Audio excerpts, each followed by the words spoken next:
And we're back on BKP. Good morning from the beautiful downtown Blue Ridge, the shops, the Sycamore Crossing. And it's now time to ask the doc. We're glad to have from Georgia Cancer Specialist, Dr. William Whaley, MD. Dr. Whaley, glad to have you this morning. Appreciate you being here. Let's get right into it. What time you have? You have to get to work. Yeah, you know what? I got to give you. I got to give William it to kin to Bill. I'm Bill. Are you Bill?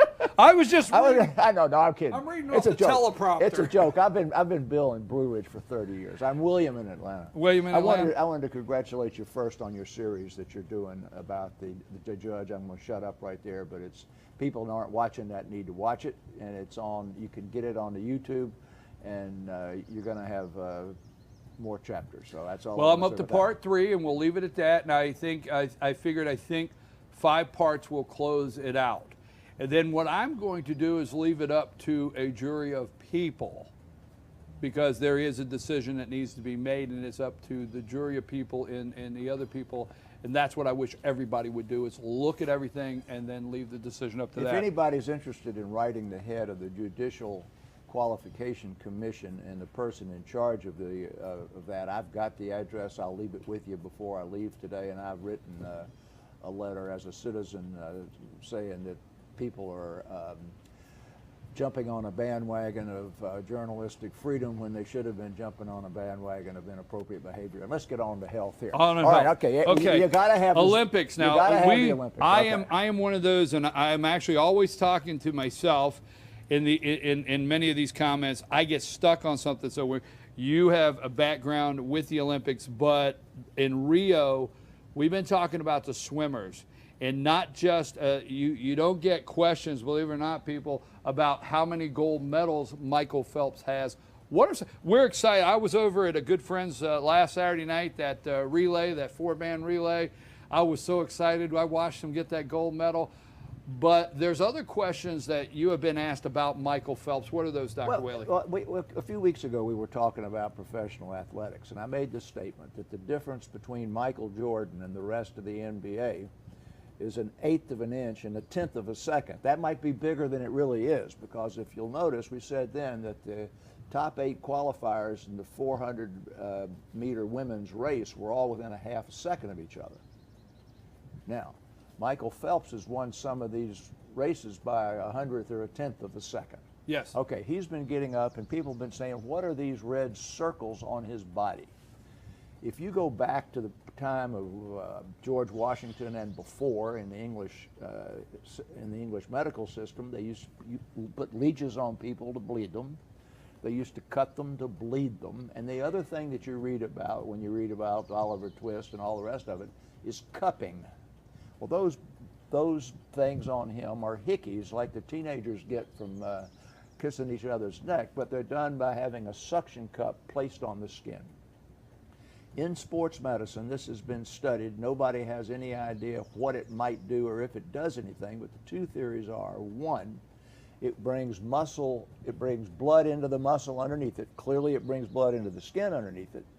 And second, and that may help you do a little faster run, and the second is that if you are stiff or inflamed, it brings blood up there, which takes the inflammation away quicker. Now, if that gives Michael Phelps just 1/100th of a second in a 100-meter race, that might be the 100th of a second that makes him win. And so cupping is not drugs. And you've got the Russians all staying home. You got the Russians all staying home. You've got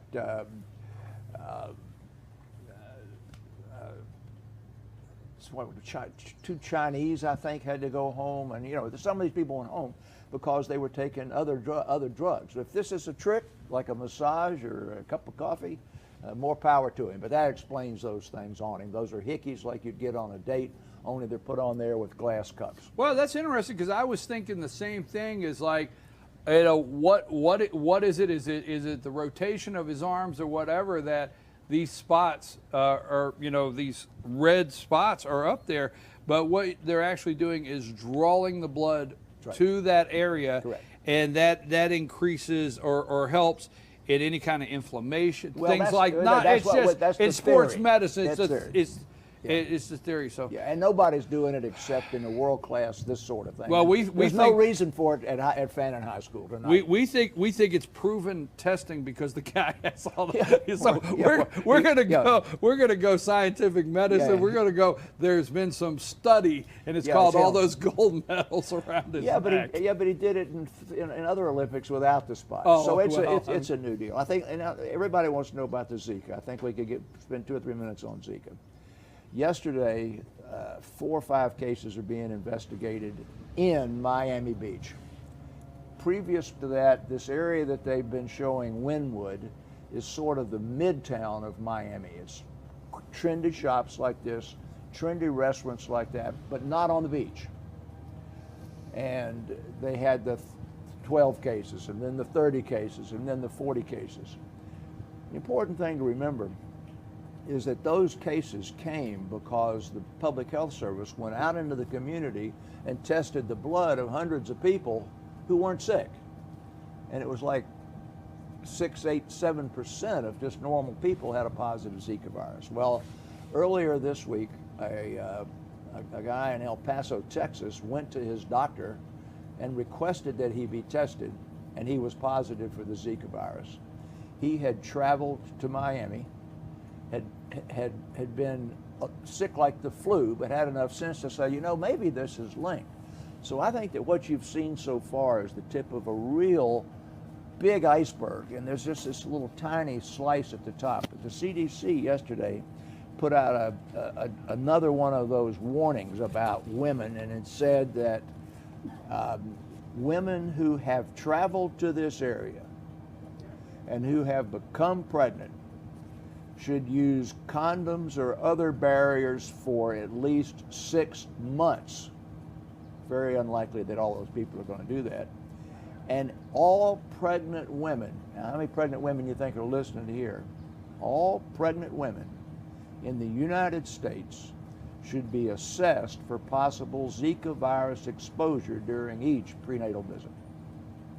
Now, that means that you've been going for years. When you come into the country, you go to the doctor, they hand you a little thing. Have you traveled to Somalia or whatever? That's the old Ebola questions. Right. And they are mandated now, so you can't go to the doctor without them. You were talking earlier before we went on about aging.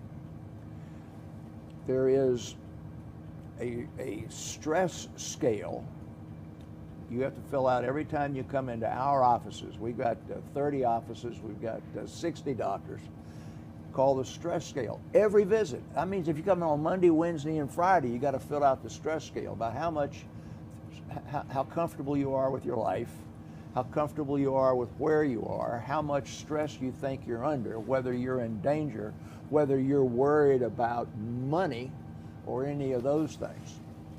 That's a mandated thing that we're doing. Now, within 2 or 3 years, every doctor will have to be doing it. That is the introduction to the mental health issue you were talking about earlier. Is all stress bad? Is it no, in a category? No, Lord have mercy, no. Because I don't think Galileo would have found out about the apple falling on his head if he hadn't been in under stress. Well, I don't know. I've had people say to me that I seem a little stressed out, but I call it intense. I like to be intense. Well, most Go ahead. I didn't mean to interrupt you. No. I'm listening attentively because I want to pay attention. I've got people come up to me and say, you got all this energy and you're old and you ought to be retired. I said, no. I mean, I'm a Type A personality. The scientific advances and the entrepreneurial. There's people here in these shops. They're working 60, 70, 80 hours a week. They've got a beautiful store. Are you telling me they're not under stress? That's how they become successful. So that stress is good. But if you're an elderly person, you're over 65, 18% of those people are living in poverty. 80% of those people have a medical diagnosis, hypertension, diabetes, rheumatoid arthritis or something. And if you're worried about paying your bill because your taxes are going up and Social Security is not real good and Medicare won't pay for anything anymore, if you're stressed because your husband's memory is bad and he wants to drive and you're worried about him. It's amazing how much mental pressure the elderly are under when you think they're supposed to be out there fly fishing and knitting and growing tomatoes. So it's not all rosy for grandmother and grandpapa. And stress for you and I doing something is great, because I mean, I sometimes see 25 people in a day that have newly diagnosed cancer or dying or something. I mean, that's stressful. But I mean, I don't sit down to eat. I don't sit down to make a telephone call or read the newspaper during the day. I mean, that makes me work well. I mean, you don't get up at 4:30 in the morning and put together this hour you've put together on the judge and have a type B personality. So that's all good. You mentioned the elderly, and I didn't want to get off. Well, I didn't mean to go sidetrack on that. No. But it ties together. The other thing that I've been asked about all week long is obesity. Oh, my mama's going to go get a gastric band, or you were just talking about having lost 100 pounds or whatever it is. Wasn't quite 100, but I'm on my way, folks. Well, I lost 60 when I did it. Everybody wants an easy fix.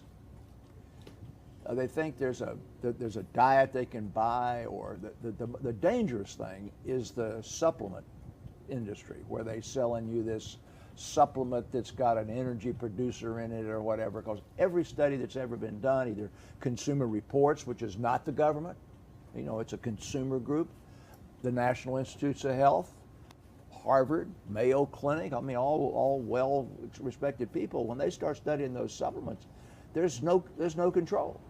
And some of them will have ginseng and stuff in them out of China, and some of them got mercury and lead in them that are poisonous. I mean, it's garbage. The secret in losing weight's calories in, calories out, just like your bank account. Calories in, calories out. Now, there are all of these commercial diet products. Yes, I agree. That everybody will lose weight on them. There's not, if you eat what they tell you to eat, you're going to lose weight on them, and when it's over with and stopped, most people gain the weight back. And the successful ones, all of them, wrap up with some sort of exercise. I know you know, I ran 40 miles a week for 40 years, and that's the only way I could keep my weight off. But to take a guess, what is the federal National Institutes of Health recommendation about minutes of exercise per week for the average adult in the United States? How many minutes do they suggest? 10 minutes a day, 15 minutes a day? 150 to 300 minutes a week. Okay. 150 to 300 minutes a week. Now, you stop, break that down. I mean, some of that can be shoveling dirt and working in the yard. But if you've got a job like you've got, or like I've got, then that means you got to walk an hour a day, 5 days a week. That's 300 minutes. I ride a bike, a stationary bike, 80 minutes, 5 days a week. I mean, it's a time commitment, and if you don't do that, it doesn't make any difference what kind of diet you go on. It isn't going to work. The reason I got into that is that such a huge proportion of the elderly are obese by BMI standards, by government standards. It's somewhere in the neighborhood of 50 to 60%. Obesity is tied to memory disturbance. Diabetes is tied to memory disturbance. Hypertension is tied to memory disturbance. Well, there's 7 common conditions in patients over 65, all of which are linked to what we call mild cognitive impairment. I mean, I got mild cognitive impairment. What did I do with my daggum car keys? I mean, you've got a lot of stuff here you can't remember. When you're 10 years old, the time from the 4th of July to Christmas is 1/20th of your life. For us, 4th of July to Christmas is 1/200th of our life. And so you just think about that, how much more stuff you've got to remember. So mild cognitive impairment doesn't get you in any trouble. It's when mild cognitive impairment gets to the point where you've begun to lose your judgment ability, and that's the early Alzheimer's. But those common medical conditions can be reversed by doing exactly what you've done. Exercising, changing your diet, losing weight, throwing away the blood pressure pills, which can interfere with your sexual function, interfere with your mental ability, interfere with your cognitive abilities. And at the end of the day, it's all wrapped up in a package. It starts when you're in your 20s and your 30s, and you carry it on to your dead. Well, you know, I want to ask you because I always advise people, and I don't want to use, well, I probably shouldn't say advise, but if you're telling somebody something, you're giving them advice, stay away from whatever says, hey, we'll have you in your prom dress in 10 days. Yeah, and, you know, and nothing about that is I don't want to say nothing, but it's healthy. It's not healthy. That's correct. Going about that way. It's got to be, when they say diet and exercise, diet is changing a lifestyle. It's changing portions. It's changing what you eat. It's changing what grocery store aisle you go down and which one you don't. Self-disciplines, all the above. You go through the carrot aisle instead of the potato chip aisle. I always liked what Mr. Huckabee, Governor Huckabee, would say. Anything they hand to you out the window. Yeah, that's right. He would say, anything they hand you out a window. That's true, even if it's a salad, because it's got a high-calorie dressing on it. But that being said, and second, exercise. You know, people, please correct me where you think I'm off track here. People think exercise, and they immediately think treadmill. And they immediately think, I don't have time to go to the gym. And I support gyms, L&J Fitness, they're great friends of ours, and they're great trainers. But they think that is what diet has to be the supplements, exercise has to be the gym. And that's the furthest thing from the truth. Yes. Movement is exercise. Right. Would you agree? Movement. Well, I was the first physician in Georgia to hire a nutritionist in his practice. That was 1972. And I have told people since 1972, if you depend on the gym or going out to walk or run with a partner, you will fail. Because if you look at your watch and you got to do something in an hour and 10 minutes, you can't drive to the gym, do the thing, and get home and go do it. But you can walk for an hour. We've got short hair. Even a woman with long hair can walk for 45 minutes, shower and get her hair dry from out of her house, when she's only got an hour and 15 minutes. Now, if you're going to wait for a partner, the partner might not. There we go. We've got a couple walking down the street right there, a man and a woman walking together. But if she wasn't ready to walk when he was ready to walk, then he doesn't get to full time. So, or he doesn't come at all. You know, he's sick, or you got something else to do. So you can't depend on a partner. You can't depend on going somewhere. Now, you go somewhere on Saturday when you want to go over there and work out with your guys and have some time. But I used to get up at 5:45. I'd go out over here on the Dry Branch Road at 6:20, winter and summer. So everybody says, oh, too hot in the summer. I said, good, it's not hot at 6:20 and the sun's coming up. Now in the winter it was a little dark and a little cold and I had a flashlight, but you got to make the time. So if I get up at 6:20 and if I go out at 6:20, I'm back in at 7:20, 7:25. I can get to the office at 8 or 8:30. I haven't bothered anybody. I haven't taken time away from my wife. I haven't taken time away from my family. I've only taken time away from myself. And if I think I'm going to go at noon, or I think I'm going to go at 4 in the afternoon, I mean, I've got patience. I got, it isn't going to work. You got to budget the time. You got to have the discipline to take the time and then do it. Well, my health and fitness coach, Carlene Ferguson, she is always, her number one thing with me and anybody we talk to is motion. Motion. That's right. Moving. That's why I said walk. Everybody can walk. And we call North Georgia the great outdoor playground. It is the greatest outdoor playground, and you can get out and hike, kayak, whatever you want, and it's motion. There, like they say. How did we get onto this when we were going to talk about medical marijuana again? I have no idea how I get on the half of anything. I think I started this, but anyway, go ahead. What I was going to say is that I want people to know okay if they want to hear about medical marijuana. Send us a tweet. And we'll do it next week or something. We're going to, but the old thing of couch potato, eating potato chips, that's just, there's a lot of truth. There's times where I say, you know what, and I will announce it to the world, I'm going to be lazy for a minute. I just am going to be lazy for a minute. I've got to take a break. and that's what I do. But motion is important, and your diet and exercise equals portion control, Correct. personal control, and motion. And there you go. You got to You good with that? You got to snack on the carrots and the hummus instead of on the potato chips. But you're exactly right. It's calories in, calories out, and the calories in is how big is the piece. Absolutely. How big is the piece, and what is it? What is it? What are you eating there? We've got like 5 minutes before we got to go All to right. break, and I am amazed. This young man goes to work every day. I am amazed. You always have to be at work because he will not. Have you ever been late at the office? This is my question. I've been late. Yeah, I've been caught. I haven't even. You know, we had a big snowstorm up here about 20 years ago, and I walked to work, and they closed the roads. I mean, this is Blue Ridge. I tell you, they closed the roads. The schools were closed. Our office is right behind Ingalls, up on the hill there.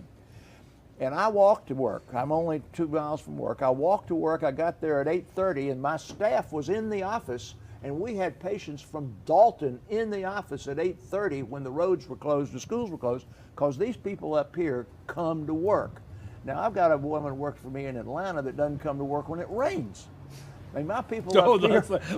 We don't have time. I got sidetracked my again. people up here come to work when they're sick. They come to work when it rains. Yeah, I've been late to work, but not often. Our guest every Friday morning at 8:15, Ask the Doc. We're here with Dr. Bill Whaley from Georgia Cancer Specialist. Dr. Whaley, good to have you. Give us a final word. You're the one that has to leave and get over to the office. What final word would you like to share before we go today? I think the final word is that I want one more time. I want to give you a gold star. Oh, come on. I'm serious as a train wreck. We've been up here 30 years, and since you've started videoing the meetings of the city council and videoing the county commission meetings, since you've been commenting and making honest inquiries and doing investigative reporting, you've done a great job. Well, thank you. I now want to criticize the woman who's writing the articles in the Atlanta newspaper. Her name is Rhonda. I won't tell you her last name. But when I was chairman of the Metropolitan Crime Commission, she always wrote inflammatory articles that were off base. When I was on the Board of Corrections and we were going through a lot of stuff in the Corrections Department, she wrote articles that she didn't lie.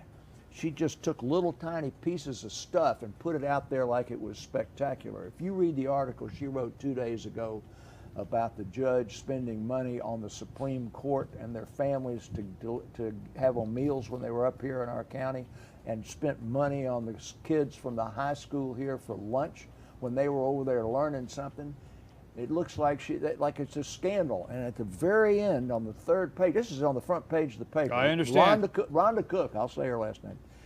In the very end of it, she says, no laws were broken. No, we didn't find anything inappropriate. No, but at the very bottom it says... That's the one sentence. Yeah, no laws were broken after 8 columns of stuff that sounds like you've got Jack the Ripper and... let me say this and we'll wrap up, and we won't get off on that. You have to go and we have to go to our break. But let me say this, and let me just give some of the reasons that a lot of this stuff has concerned me of bringing out the truth. We videoed. We have, if you go to fetchernews.com and you go to YouTube, you can find our video of the Supreme Court of Georgia at Gilmer County. We did it live that day and we did video, okay? So we were in the room.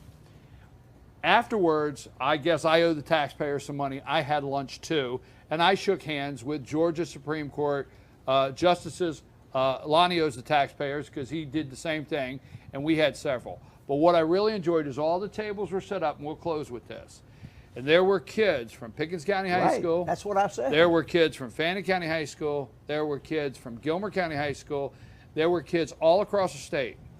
There were young attorneys that just passed the bar. I mean, the place was packed with those people, young people. And I watched those young people eating lunch with those Supreme Court justices, and they were sitting down and talking to those kids. And they'll never forget it. But on the cover of that publication, It's to look like we just had a big time at the taxpayers' expense. He's like that guy in the bathtub. We just didn't have, right. Like that guy in the bathtub in Las Vegas. Right. It was, I mean, that's the impression, right? I mean, I hate to say it, but she's been doing that for 30 years. And I mean, there's lots of good stuff she's done in between. But every time she gets around a criminal justice issue, the murdered and missing children, the police promotion scandal, and the Department of Corrections, when we were busting, going into prisons and stripping the beds and taking away the dope and the cell phones, every one of those she made look like it was Nazism or something. Lonnie, that reminds me, let's pull that video up. Let's talk about it later, and let's pull up all the pictures we have that day. Let's make a note, find all of our pictures of all the kids and everything on that Supreme Court. Dr. Whaley, thank you very much. Right. We know you have to get to work. Get somebody in Atlanta to come follow your stuff. Okay. I'm your host, BKP. Good morning for beautiful downtown Blue Ridge, Sycamore Crossing. We'll be back after these brief messages.